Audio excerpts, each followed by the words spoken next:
Bismillahirrahmanirrahim. Assalamualaikum warahmatullahi wabarakatuh. Salam sejahtera untuk kita semua. Kembali bersama saya Suwandi dalam series mata kuliah Sistem Manajemen Mutu. Pada pertemuan kali ini kita akan membahas terkait dengan ISO 14001. Ya, ini adalah sistem manajemen lingkungan. Pada pertemuan sebelumnya kita sudah melihat posisi dari keluarga besar ISO ya. Jadi untuk ISO 14001 ini ada dalam wilayah environmental integrity ya. Bisa kita lihat pada gambar bahwa ISO 14001 ini terkait dengan lingkungan ya. Kemudian konsep ISO 14001 ya, ini adalah sistem manajemen lingkungan ya. Definisinya adalah bagian dari sistem manajemen secara keseluruhan yang mencakup struktur organisasi, perencanaan, kegiatan, tanggung jawab, praktek, prosedur, proses, dan sumber daya untuk membangun, menerapkan, mencapai, menelaah, dan memelihara kebijakan lingkungan. Artinya memang di dalam konsep ISO 14001 ini mencakup aspek manajemen secara keseluruhan ya dalam rangka untuk memelihara lingkungan. Ada beberapa tujuan ya dari ISO 14001 ini. Yang pertama adalah mendukung perlindungan lingkungan dan pencegahan pencemaran. Ya, fokus pertama adalah pada perlindungan lingkungan dan pencegahan pencemaran yang seimbang dengan kebutuhan sosioekonomis. Kemudian yang kedua, untuk menjaga kelangsungan hidup tumbuhan dan binatang dalam kondisi terbaik yang paling memungkinkan ya dalam rangka proteksi terhadap kelangsungan hidup biota yaitu tumbuhan maupun binatang ya. Dan yang ketiga adalah menurunkan penggunaan bahan-bahan kimia berbahaya ya dan limbah berbahaya ya, limbah B3 ya. Artinya di dalam ISO 14001 ini salah satu fokusnya adalah bagaimana pengendalian terhadap bahan-bahan kimia berbahaya dan limbah B3 hasil dari industri ya. Seperti yang kita ketahui bersama, memang ini menjadi satu persoalan ya yang sampai sekarang pun masih banyak terjadi ya. Konflik antara industri dengan lingkungan biasanya menyangkut limbah ya. Limbah industri ini cenderung banyak merusak lingkungan, sehingga di dalam ISO 14001 ini diharapkan ada pengendalian terhadap penggunaan bahan-bahan kimia berbahaya dan limbah B3. Kemudian manfaat dari ISO 14001 ini menurunkan potensi dampak terhadap lingkungan, tadi sudah sempat disinggung ya, terkait dengan banyak hal, misalnya pengendalian limbah dari industri, kemudian meningkatkan kinerja lingkungan, menurunkan risiko pertanggungjawaban lingkungan sebagai alat promosi untuk menaikkan citra perusahaan ya. Jadi memang keuntungan dari ISO 14001 ini selain bagi lingkungan juga sebetulnya akan kembali kepada perusahaannya ya. Ketika mereka bisa menerapkan ISO 14001 ini, tentu saja mereka akan dianggap ya mempunyai reputasi ya atau citra sebagai perusahaan yang ramah terhadap lingkungan. Kemudian meningkatkan penataan terhadap ketentuan peraturan perundang-undangan pengelolaan lingkungan, karena ISO ini kan berlaku secara internasional ya, sehingga ISO ini juga turut berperan di dalam memberikan gambaran input terhadap peraturan perundang-undangan lingkungan, meningkatkan daya saing, meningkatkan komunikasi internal dan hubungan baik dengan berbagai pihak berkepentingan. Ya, artinya keuntungan dari ISO 14001 ini bagi perusahaan ini juga sebetulnya banyak sekali ya. Selain memang perusahaan punya tanggung jawab untuk turut serta menjaga lingkungan ya. Dengan menerapkan ISO ini, maka perusahaan akan dianggap sebagai ya perusahaan yang memang concern, peduli terhadap kelangsungan lingkungan gitu. Nah, ini ada beberapa disclaimer ya terkait dengan ISO 14001. Jadi penerapan ISO 14001 ini bersifat sukarela, ya artinya perusahaan tidak diwajibkan untuk memiliki ISO 14001, menerapkan ISO 14001 ini ya. Ya seperti karakter dari ISO yang lain juga sebetulnya memang ISO ini tidak mengikat bagi perusahaan untuk menerapkan ya. Seperti yang kemarin ISO 9001 ya. Karena memang nanti pada akhirnya perusahaan sendiri akan mendapatkan manfaat dari penerapan ISO 14001 ini. Dan yang kedua, ISO 14001 tidak sama dengan AMDAL. Artinya ini beda sama sekali ya. Dokumen analisis mengenai dampak lingkungan ya, ini memang ketika ada perusahaan yang membuka usahanya dan berpotensi untuk merusak lingkungan, ya memang harus ada dokumen AMDAL sebagai persyaratan ya. Nah, ISO 14001 ini tidak sama dengan dokumen AMDAL.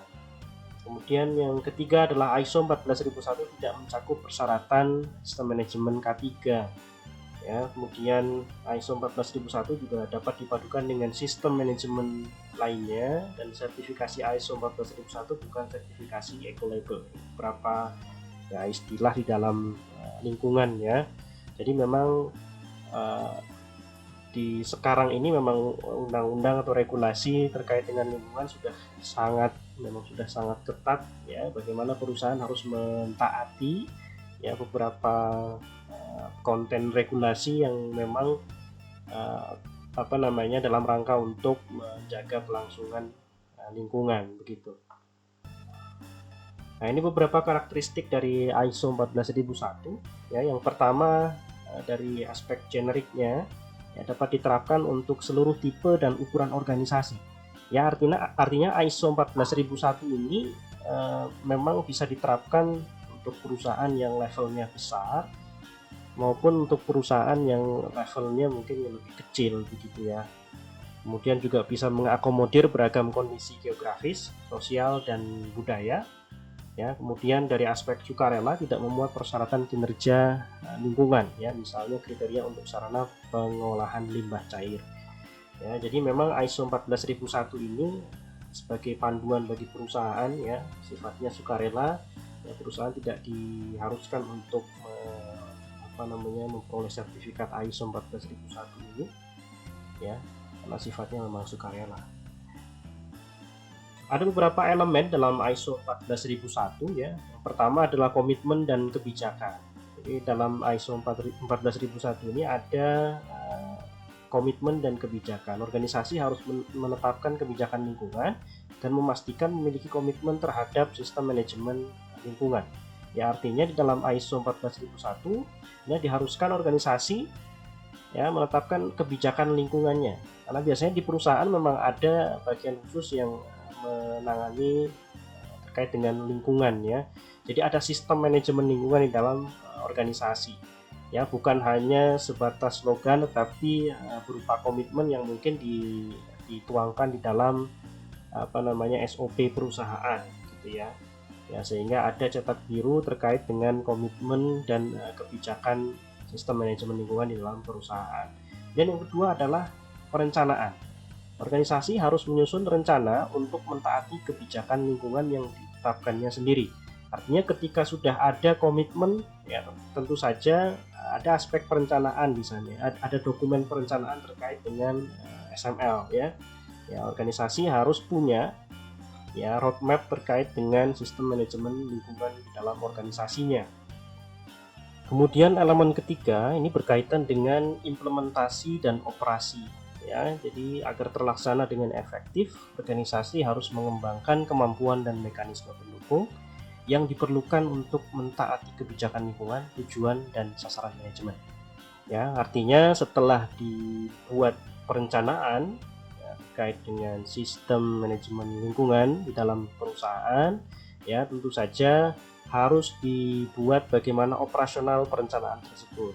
Ya, misalnya dibuat mekanisme atau SOP dalam rangka untuk menjalankan atau mengimplementasikan rencana yang sudah dibuat. Ya, kemudian elemen keempat berkaitan dengan pemeriksaan dan koreksi. Ya, organisasi harus memeriksa, memantau dan mengoreksi kinerja lingkungan. Ya, mungkin di dalam implementasi rencana yang sudah dibuat ada kekeliruan misalnya, atau ada penyelewengan, atau implementasi hasil dari implementasi itu tidak sesuai dengan harapan KPI di dalam perencanaan misalnya. Nah, pemeriksaan dan koreksi ini berfungsi untuk melihat kinerja ya, dari perencanaan yang sudah dari implementasi yang sudah dibuat oleh perusahaan ya. Artinya bagaimana gap antara implementasi dan perencanaan yang dibuat. Dan yang terakhir adalah berkaitan dengan pengkajian ulang manajemen. Artinya agar terlaksana dengan efektif, maka organisasi harus mengkaji ulang aspek manajemen lingkungan di dalam organisasi. Apakah sudah sesuai yang diharapkan? Nah, ini keseluruhan dari ISO 14001 ini harus dilihat penerapannya di dalam organisasi. Apakah sudah sesuai dengan harapan atau ada hal-hal yang mungkin perlu untuk diperbaiki. Ya, sehingga aspek pengkajian ulang terhadap manajemen yang sudah dibuat ini penting untuk dilakukan. Selanjutnya adalah proses ISO 14001 dilihat dari konsep PDCA ya.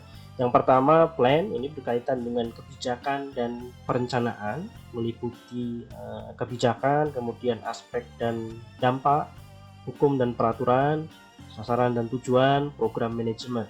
Nah, ini berkaitan dengan aspek-aspek kebijakan dan perencanaan di dalam organisasi. Ya, ada kebijakan di situ sampai dengan program manajemen. Dan yang kedua, do ini berkaitan dengan penerapan dan operasional. Ya, kalau tadi perencanaan, do ini berkaitan dengan penerapannya, bagaimana implementasi dan operasional. Ya, ada beberapa hal di situ. Pertama adalah struktur dan tanggung jawab. Bagaimana training, pengenalan dan kemampuan, komunikasi, dokumentasi, kontrol dokumen, kontrol operasional, sampai dengan tanggap darurat. Kemudian cek ini berkaitan dengan tindakan perbaikan.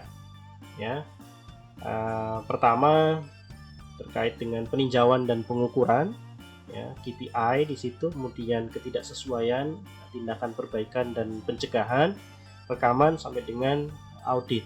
Yang terakhir ya, act ini berkaitan dengan tinjauan manajemen.